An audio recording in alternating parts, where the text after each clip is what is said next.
Hello, everyone. Thank you very much for this introduction. And thank you for all the people who helped to organize this symposium, seminars, conferences. I'm very sad that I cannot be with you in India. Unfortunately, my country didn't allow me to go to India because of COVID, but hopefully I will come sooner or later. So I will now try to share my screen with you.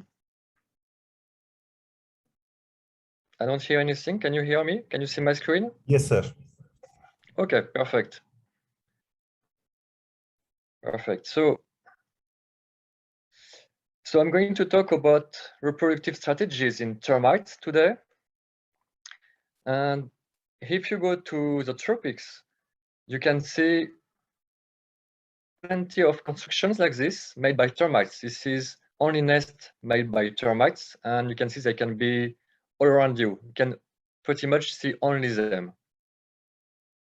So it is clear that the termites are very abundant in the tropics, especially, and some recent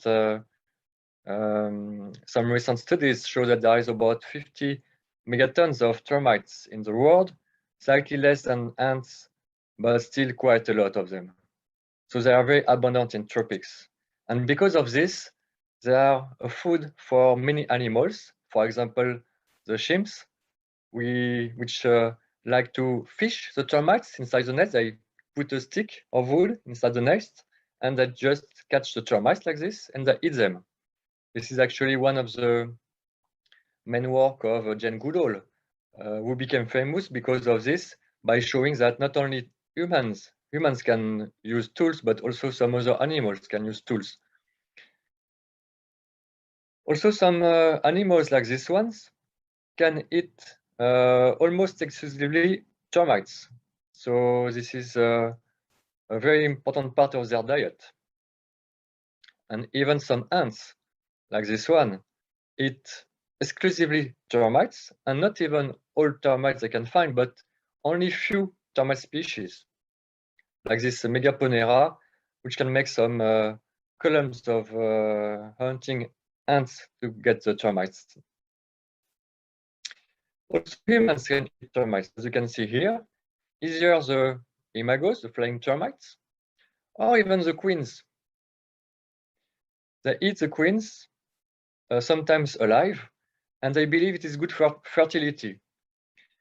Well, it's because they are huge and they can produce many eggs. Actually, these huge queens, they can produce one egg every 2 seconds. And they can do pretty much this during all their life. They can live for almost 40 years. So that's why you have plenty of eggs produced by the queen during her lifetime. And the nest, the colonies, can be very big.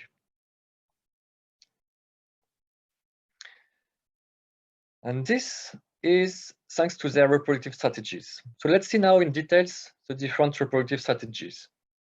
The first one, and the most common one in termites, is what we call the simple family, when you have one king and one queen. They reproduce and give birth to workers, which build the nest and look for the food, and they give birth to soldiers which can defend the colonies against predators.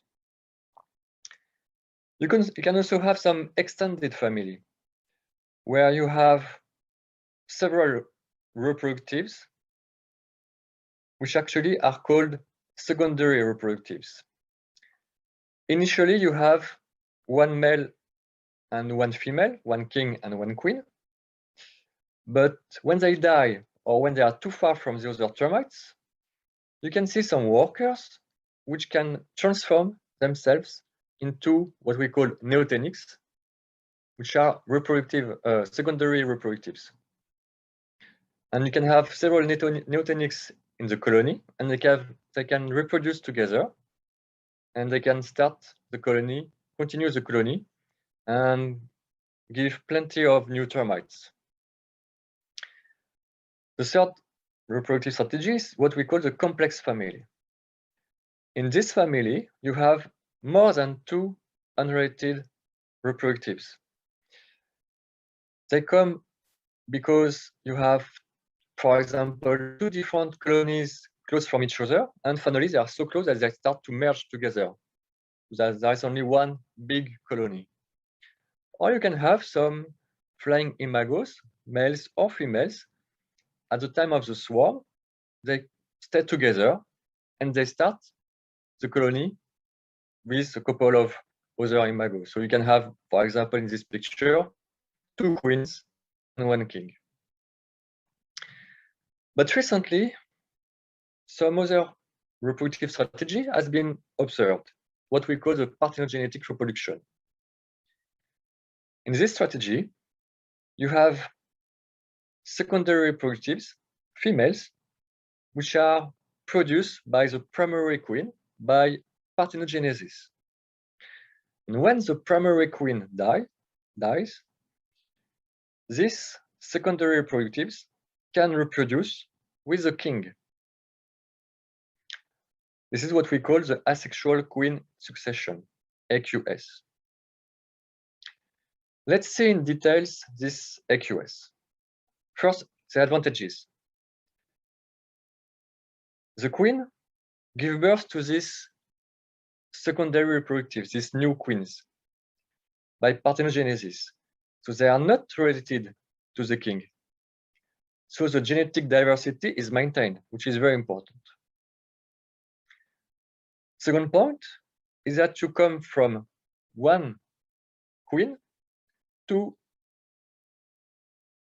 hundreds of secondary reproductives of neotenics.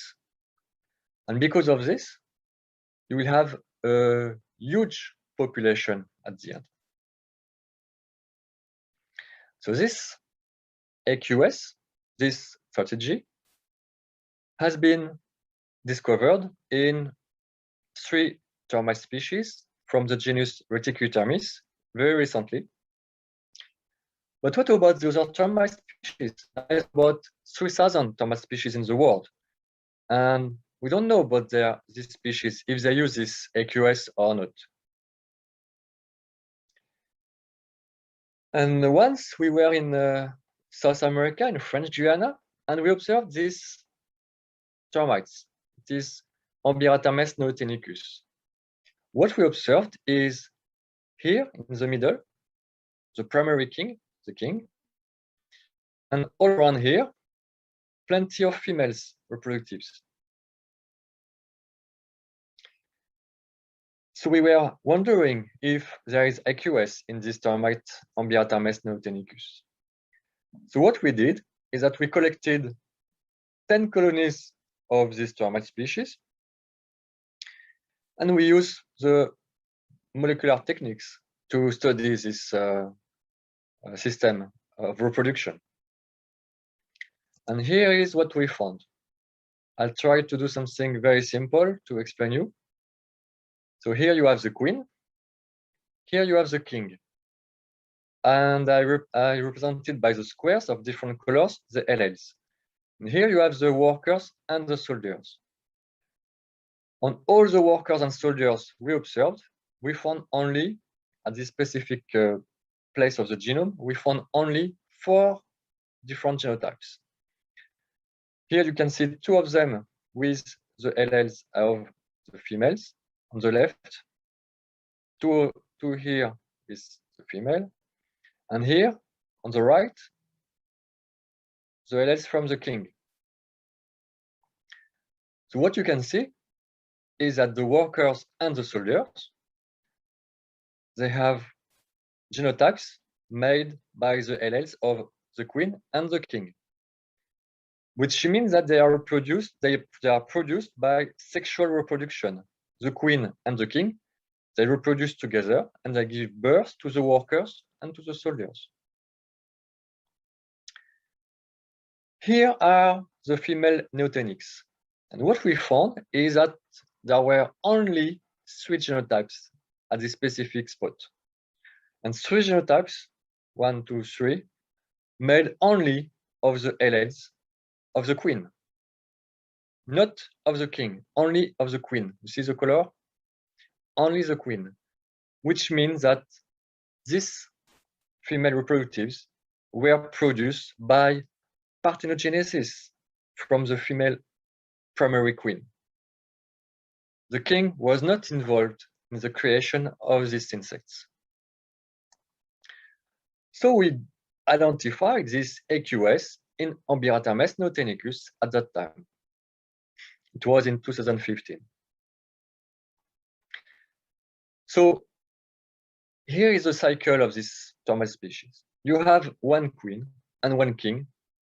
They reproduce by sexual reproduction and give birth to workers and soldiers. But meantime, the queen reproduces by parthenogenesis and give birth to female neotenics. And the colony doesn't last for long. 1 or 2 years after, in this aspect, in 1 or 2 years after, the queen dies. But it's okay, because these female reproductives, they reproduce with the king. And they can give birth like this by sexual reproduction to many, many workers and soldiers. And this is how you have huge colonies of Ambirathames notenicus. Originally, they are small like this, the termite colonies. And after a couple of years, with all these queens, you have huge colonies like this. You can see all the arrows here, they show one single colony. And once in one single colony of Ambirathames notenicus, I found one king, one single king, and up to 200, if I remember exactly, 222 females notenicus. So all probably were able to reproduce with the king to give birth to plenty of workers and soldiers. Lucky guy.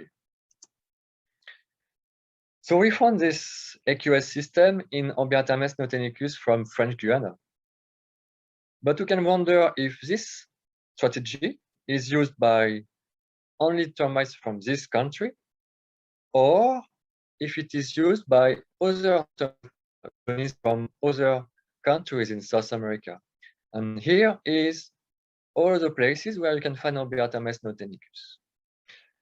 And actually, one goal of my PhD student, Damien Jargon, is to study this question. So we already collected some termites from Suriname, from Colombia, Ecuador, Peru, and we got some from Brazil. And so the question is to know if this AQS is only restricted to termites from French Guiana because of some biological factors, some ecological factors, or if it is something common in all colonies of this termite species, all in South America. Later, this AQS has been discovered in Cavitermes and in silver-street termites. So it's quite interesting to see, according to the phylogeny of the termites, how this AQS how the AQS appeared. So Ambirathames is the Saint-Termitine, like silver-street termites. Cavitermes is a Termitine. And here you have the 3 reticulated termites species from the Rhinotermitidae family. The 3 reticulated termites species actually are not so close from each other, because one is from Asia, another one from North America, another one from Europe. So are not so close from each other. And even the Ambirathames and silver-street termites, if you look at closer the phylogeny, you can see that Ambirathames and silver-street termites are quite far from each other. So probably this AQS, which has been described in 6 species, was occurred independently in all cases. And in all these termite species, each time there were many neotenics, and each time when there was all these neotenics, the number of workers and soldiers was very high in the neotenics, in the colonies. So we saw there is AQS in at least 6 species, but it is quite likely actually there is AQS in many more species. We don't know about AQS in other termite species, but there is 3,000 of termite species. And this AQS system is not so easy to observe. So if we don't look specifically for this AQS, it is possible that we don't know about it. So it is quite likely that this AQS system is widespread in termites. So in conclusion, these termites are social insects, well organized with castes, workers, soldiers, reproductives, and each caste has its own task, as I told you earlier. And because of this organization, and because of this very sophisticated reproductive system, these termites are able to maintain the environment and to multiply. And that's why they are very dominant in the tropics. Also because of other strategies, like for example, the freezing strategies or the defensive strategies. I didn't have the time to talk about it today. Maybe Hansa will talk a bit about it. But all these aspects explain why the termites are so important in the tropics. Also because of the diet, because actually termites eat cellulose, which is the most abundant organic polymer on Earth. So cellulose is pretty much everywhere. So because of this, it is also quite easy for termites to be everywhere. I would like to thank all the people who collaborate with me, including, and actually this is my main collaborator, Jan Chobotnik, Hansa, and many other people from very different countries. And I would like to thank Vartika for the invitation, for helping us with all these aspects in India. I would like to thank again all the organization committee for allowing me to be almost in India with you. I will hopefully be with you soon. And thank you very much for your attention. And I'm happy to reply to a question now. Thank you.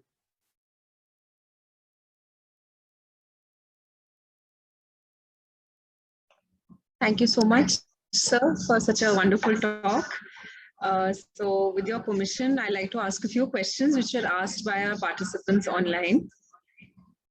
Great, thank you. So actually somebody is asking if you could again throw light on the queen succession that you had mentioned in your slides.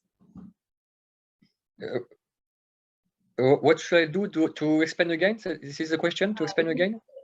Yes, to explain the queen succession. I think that's what you had mentioned in one of your slides. If you could just throw light again on the queen succession.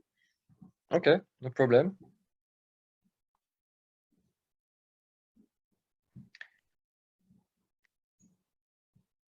So the queen succession, it is a very specific strategy where you have not only one king and one king, like in most of the termite species, but you also have very quickly at the beginning of the colony some female neotenics which appear.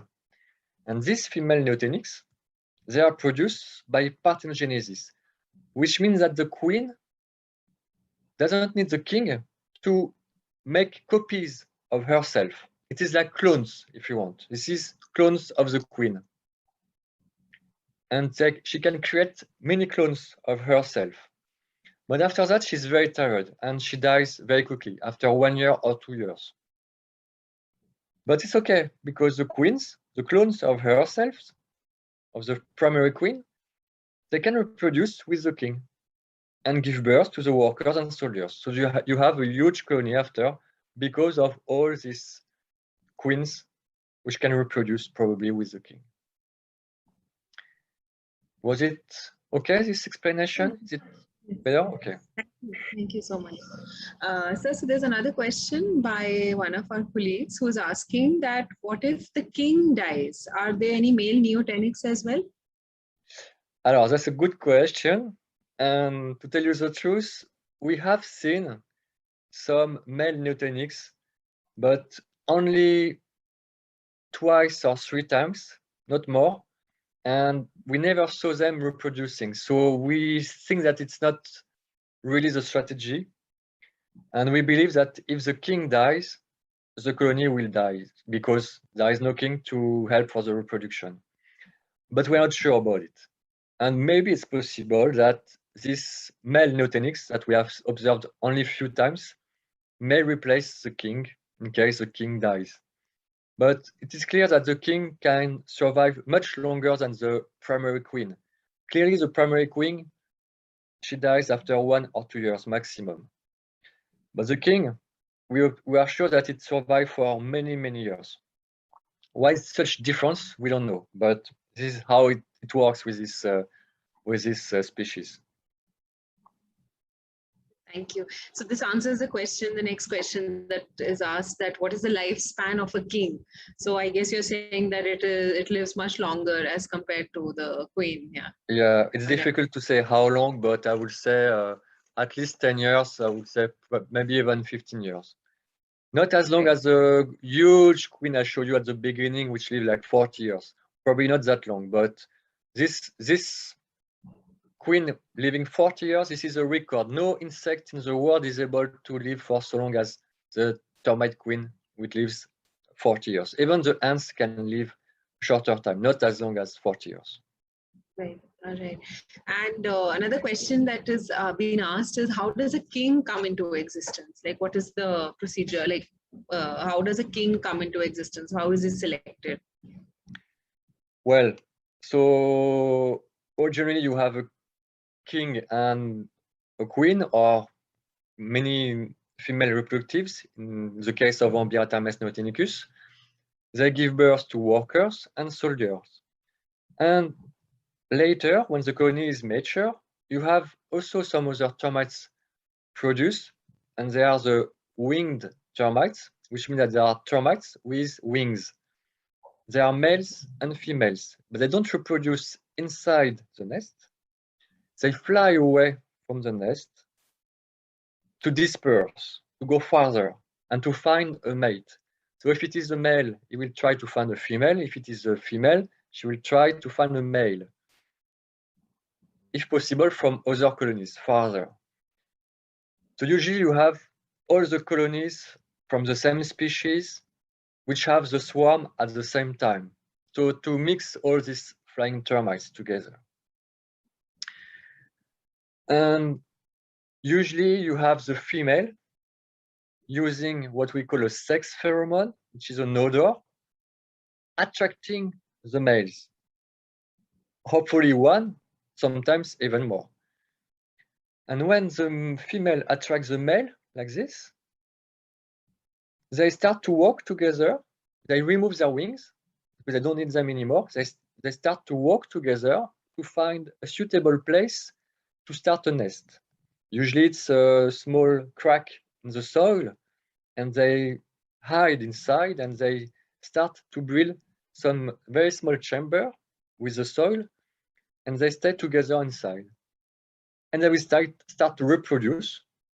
They will give birth to some eggs, and the first eggs will give some workers, which will later build a nest all around the king and the queen. So this is how the cycle is done. Again, this new colony will start to give birth to flying termites later, a couple of years later. That's very interesting. Thank you. Right. Thank you. So just another question, which is posted by a very prominent entomologist of our university, Dr. Ojit. So he's asking that, so you had, Rick, shown that termites are consumed by the locals as delicacies, or are they consumed as fertilization increasing diet? And that's what he's saying, that in the picture I saw young kids grasping the termites. So are they consumed as delicacy, or do they serve any specific purpose for which they are eaten? Well, the problem is that they usually eat the flying termites, but they don't appear all the year. It's only at one specific time of the year, as a swarming time. So it's not a food they eat very often, only once a year, or let's say a couple of days during the year, especially in Africa. And this is some food they like, and because it's quite good, it's also very healthy, full of proteins, and they are very easy to catch. The flying termites, they don't fly very well and not very high, so you can catch them very easily. You can even catch them at the time of the swarm when they go away from the nest. And so they like it very much, and but they don't count on this food specifically because this is only during few days of the year. Did I reply correctly to your question? Okay. Thank you. And so there's another question last, and then we can move on to the offline questions of the students sitting there. So, sir, this is a question that is there any specialization within the neotenics? No real specialization. They reproduce, and that's it. We didn't observe anything special. All right. So that's what they were asking. There is any specialization, like do some neotenics produce talates or soldiers, etc.? So any specialization? So you're saying no. Okay. Just to be sure, to be clear, the neotenics will produce workers and soldiers, but they will also produce the flying imagos. They can also start the colony like the primary king and the primary queen. They can produce flying imagos as well. So we'll have a cycle again, no problem. Right, great. All right. Okay, just one more question. Yeah, so what is the percentage of inbreeding in termites? Inbreeding. Well, when you have the, maybe I can, okay, no, so let's forget. I showed you the second kind of family, and I told you that when the king and the queen dies, or when they are too far from the other parts of the colonies, some workers that can transform themselves in neotenics. And you can have several neotenics in the same colony. But originally, these workers are brothers and sisters. So they are from the same colony, from the same family. So clearly there is inbreeding. But it's okay because they can reproduce, no problem. And they will give birth, as I told you earlier, to flying termites. So these flying termites will not reproduce together. They will fly away and reproduce with imagos, flying termites from other colonies. So there will be no more inbreeding. It's okay. In the general case, when you have swarms, I told you earlier, usually you don't have inbreeding because termites, they try to avoid their brothers and sisters, the flying termites, which are brothers and sisters. They try to reproduce with males and females from other colonies. And that's why it's very important to have some factors, intrinsic factors, or the rain and the light and stuff like that, to tell to all the colonies from the same species, it is the time to swarm. So all the flying termites, they swarm, and sometimes you can have a huge swarm of plenty of termites. It's very impressive, and all the soil is full of termites. It's very impressive. And they try to do this at the same time so they can mix all together and there is no inbreeding. Thank you so much. And I know there's so many questions, but because of the paucity of time, I would like to hand over the questions for the live audience there. And everybody else, I'm sorry I couldn't take your questions, but we'll sure answer them. Like we can send the questions off to Dr. David. Thank you so much. No problem. Thank you. I'm very happy to hear that there are plenty of questions. So you like my talk. I'm very happy about it. Thank you so much. So if someone can take up the questions in the live audience, thank you. Thank you very much. Thank you for the organization, and I wish you to have a good time in India. The live audience for you. There's some more questions for you right now. We are not letting you go so easily. There's some more okay, questions. No problem. But I have to go to my university to do some teaching. Yeah, but no problem. Later, no problem.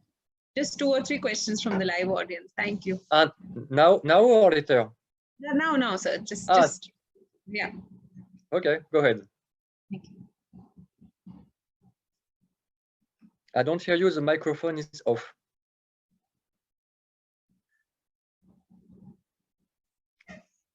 Live audience, the microphone is off. Yes. Can unmute, please. Yeah. Thank you so much, Dr. Namita Nayyar. Now we are open for the questions from the audiences. Any questions?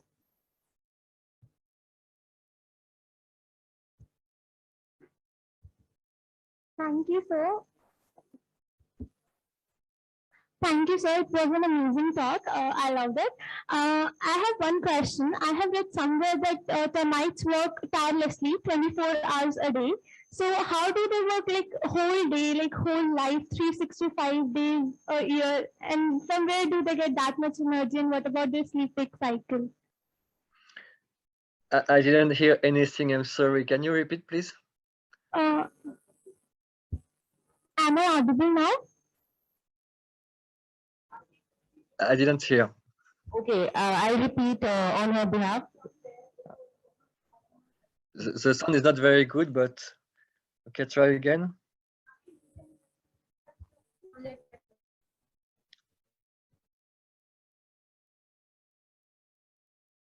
So, her question is that how do the termites work for 24 hours? That is 365 days in a year. Matlab where do they get this energy from, and what about their sleeping patterns? Thank you. I'm sorry, I didn't hear. Sir, she wants to ask how the termites are able to.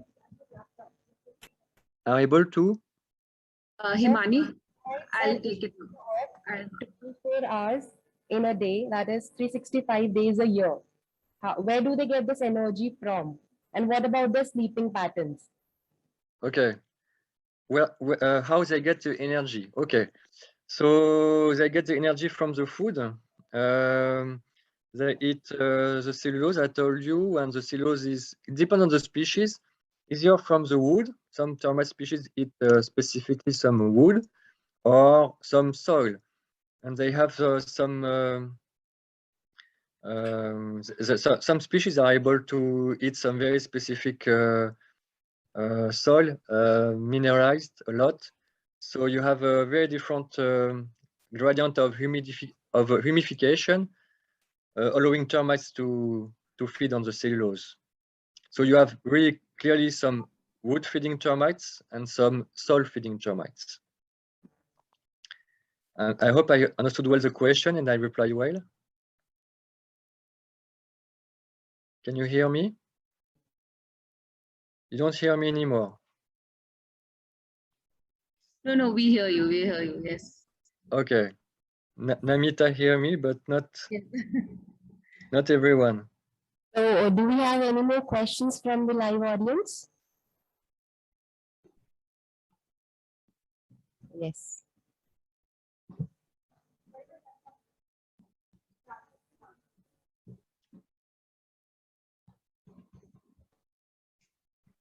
Hello, sir. Firstly, excellent talk. My Thank question you. is, how are these male neotenics produced? Are they produced sexually? That's a good question, and actually we don't know. We tried to, we talked about it, but we don't know. We found them only a few times, and we didn't check specifically. But that's a very good question, because we can wonder actually how they produce. I don't expect the king to be able to reproduce by himself, so I will say probably by sex reproduction, but well, difficult to say. I'm not completely sure, and we didn't check, so hard to say.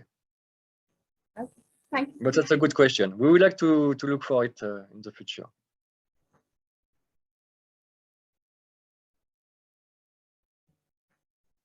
So thank you so much. Do we have any more questions? So thank you so much, sir. Thank you. It was a really nice talk. And now I hand over the mic to Dr. Aarti Sehrawat. Thank you very much.